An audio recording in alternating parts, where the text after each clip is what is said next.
नमस्कार मित्रों, मेरा नाम प्रमोद कुमार सिंह है। मैं भारतीय जनता पार्टी आगरा महानगर में महानगर महामंत्री के दायित्व पे काम कर रहा हूँ अनुसूचित मोर्चे में।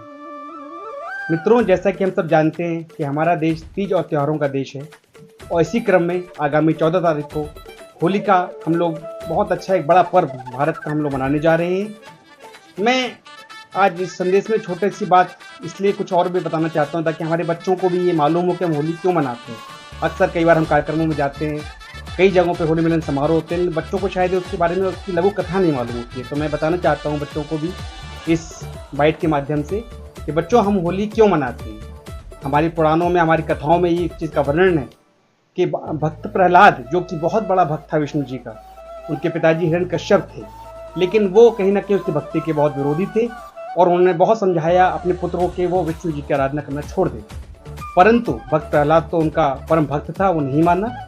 उसके बाद हिरण्यकश्यप ने अपनी बहन होलिका को, जिसको ये वरदान था, ब्रह्मा जी ने ये वरदान दिया था कि चाहे कुछ भी हो जाए, अग्नि में भी अगर वो बैठ जाए तो अग्नि उसे भस्म नहीं कर सकती। ऐसा उन्होंने उससे निवेदन किया, जिस पर उनकी आज्ञा का पालन करते हुए उसकी बहन होलिका जलती हुई बड़ी सी अग्नि में अपने भांजे को लेकर, प्रहलाद को लेकर बैठी। मगर विष्णु जी की कृपा से, भगवान की कृपा से, सबको मालूम है हमेशा बुराई अच्छाई से हारती है और अंततः यही हुआ कि होलिका जल गई मगर भक्त प्रहलाद बच गया। तो इसलिए हम लोग कहीं ना कहीं होली का ये त्यौहार मनाते हैं।